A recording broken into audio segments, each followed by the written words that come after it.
नमस्कार दर्शक बंधु आपण को आमर दैनिक कुंभ राशि राशिफल कार्यक्रम को स्वागत। आज आम जानिबा राशि चक्र एकादशतम राशि कुंभ राशि राशिफल विषय। आमर एही दैनंदिन राशिफल कार्यक्रम चंद्रंकर गोचर गणना को नहीं आधारित होइछि एवं चंद्रंकर एही गोचर आमर दैनंदिन जीवन रे बहुत प्रभाव पकाई थाए। तेबे आसंतु जानिबा आज चंद्रंकर गोचर आपणक राशि रे किभଳି प्रभाव पकाउछंती। देखंतु आमर एही राशिफल कार्यक्रम आपणकर जन्म राशि बा चंद्र राशि उपरे आधारित होइछि।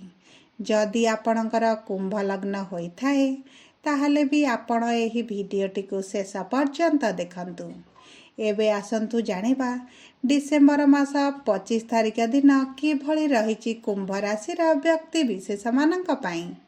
किंतु भिडियोटी आरंभ करिबा पूर्वरु जदि आपणकर भी कुंभ राशि होइथाए एवं आपण भी ईश्वर को आंतरिक भक्ति एवं विश्वास करंती तेबे भिडियोटी को लाइक करंतु एवं कमेंट बॉक्स रे जय जगन्नाथ जय मां लक्ष्मी अवश्य लिखि दियंतु।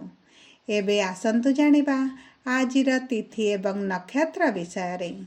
आज 2024 मसीहा डिसेम्बर मास 25 तारिख बुधवार।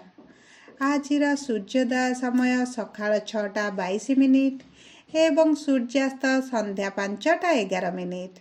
आज मार्गशीर मास कृष्ण पक्ष दशमी तिथि रात्र 10:29 पर्यंत रहिछि। या परे एकादशी तिथि आरंभ हेबो। आज चंद्र चित्रा नक्षत्र रे दिबा 3:21 पर्यंत रहिबे।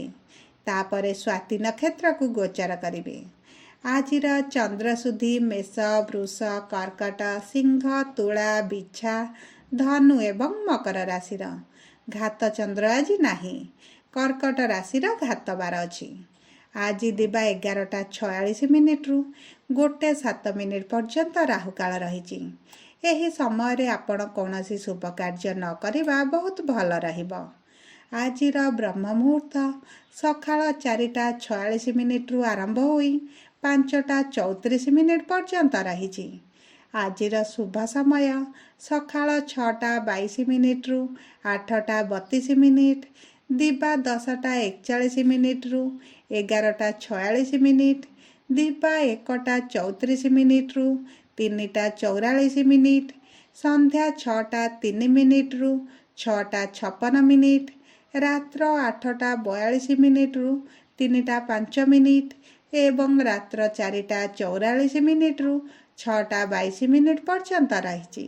एही समय आपण जेकोसी शुभ कार्य आरंभ करिपारिबे। आज खाद्य रे कलम शाग खाइबा निषेध अछि। एबे आसंतु जानिबा चंद्रंकर गोचर आपणक जीवन रे किभଳି प्रभाव पकाउछंती।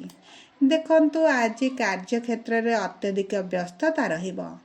व्यवसाय रे आज आय अपेक्षा आपणकर अधिक खर्च हबो। काम करिबारे आपण आज किछि बाधार सम्मुखीन होई पारंती। चाकरी रे एक उच्च कर्तृपक्षक सहित आपणकर एक वृथा जुक्ति तर्क मध्य होई पारे। आपण आज एक दूर दूरांत यात्रा करि पारंती किंबा आपण आज एक विदेश यात्रा मध्य करि पारंती। किंतु आपण को आज यात्रा समय टिके सतर्क रहिबा को पड़िबो।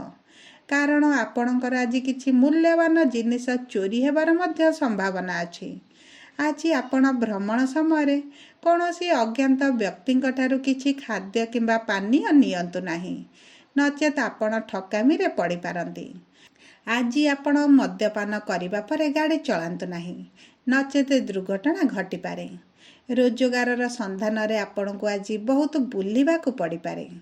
व्यवसाय रे कौनसी गुप्त शत्रु किंबा आपणकर प्रतिद्वंदी आपणक पई आज सांघातिक होई पारंती। आज आपण निजर विलासपूर्णता पई बहुत अर्थ खर्च करिवे। अर्थनैतिक क्षेत्र रे आज आपण उन्नतिमूलक कार्य करि पारंती। आपणकर आज जने विश्वस्त व्यक्तिंक द्वारा विश्वासघातकता पाइबार मध्य संभावना अछि, जेउंति पई आपण विपुल अर्थ मध्य क्षति सही पारंती। आपणक घर किंबा व्यवसाय स्थान आज किछि मूल्यवान जिनिस चोरी हेबार मध्य संभावना अछि। ବ୍ୟବସାୟରେ ଆୟ କମ୍ ହେବ କିନ୍ତୁ ଖର୍ଚ୍ଚ ଅଧିକ ହେବ। ଆପଣଙ୍କ ସ୍ୱାସ୍ଥ୍ୟ ସମ୍ବନ୍ଧୀୟ ସମସ୍ୟା ପ୍ରତି ଆପଣଙ୍କୁ ଅଧିକ ସାବଧାନ ରହିବାକୁ ପଡ଼ିବ। ଆଜି ପରିବାରରେ କିଛି ଶୁଭ କାମ ହୋଇପାରେ। ଆର୍ଥିକ ଅବସ୍ଥା ଭଲ ନଥିବାରୁ ପରିବାରରେ ଉତ୍ତେଜନା ମଧ୍ୟ ଦେଖାଦେଇପାରେ। ଆଜି ଆପଣଙ୍କୁ ହୁଏତ ପ୍ରିୟଜନଙ୍କ ଠାରୁ ଦୂରକୁ ଯିବାକୁ ପଡ଼ିପାରେ। ତୃତୀୟ ବ୍ୟକ୍ତିଙ୍କ ହସ୍ତକ୍ଷେପରେ ଆପଣଙ୍କ ପ୍ରେମ ସମ୍ପର୍କରେ ଆଜି ଦୂରତାଟି ବଢ଼ିପାରେ। ଆଜି ସାମାଜିକ କାର୍ଯ୍ୟ ପ୍ରତି ଆଗ୍ରହ ବଢ଼ିବ। ଆଜି ଆପଣ ଆପଣଙ୍କ ସାଥୀମାନଙ୍କ ସହିତ ଅଧିକ ସମୟ ଅତିବାହିତ କରିବେ। ଆଜି ଆପଣଙ୍କ ମନ ଟିକେ ଖୁସି ରହିବ, କିନ୍ତୁ ଆପଣଙ୍କର ଖର୍ଚ୍ଚ ଟିକେ ବଢ଼ିଯିବ। ଆଜି ଆପଣଙ୍କ ସ୍ୱାସ୍ଥ୍ୟ କିଛି ମାତ୍ରାରେ ନରମ ରହିପାରେ, ବିଶେଷ କରି ଋତୁକାଳୀନ ସମସ୍ୟା ଟିକେ ଦେଖାଦେଇପାରେ। ଆଜି 20% ଭାଗ୍ୟ ଆପଣଙ୍କ ସାଥିରେ। ଶୁଭ ଅଙ୍କ 1, ଶୁଭ ରଙ୍ଗ ଧଳା। ଆଜି ପ୍ରଭୁ ଗଣେଶଙ୍କ ପାଖରେ ଦୁବ ଅର୍ପଣ କରନ୍ତୁ, ଆପଣଙ୍କ ପାଇଁ ଶୁଭ ରହିବ। ଯଦି ଆପଣଙ୍କୁ ଆମ ଭିଡ଼ିଓଟି ପସନ୍ଦ ଆସିଥାଏ ଭିଡ଼ିଓଟିକୁ ଲାଇକ୍ କରନ୍ତୁ। କମେଣ୍ଟ ବକ୍ସରେ ଜୟ ଜଗନ୍ନାଥ, ଜୟ ମା ଲକ୍ଷ୍ମୀ ଅବଶ୍ୟ ଲେଖିଦିଅନ୍ତୁ। ଯଦି ପ୍ରଥମ ଥର ଆମ ଚ୍ୟାନେଲକୁ ଆସିଛନ୍ତି ଚ୍ୟାନେଲଟିକୁ ସବସ୍କ୍ରାଇବ୍ କରନ୍ତୁ। ପାଖରେ ଥିବା ବେଲ୍ ଆଇକନ୍କୁ ପ୍ରେସ୍ କରନ୍ତୁ। ଧନ୍ୟବାଦ।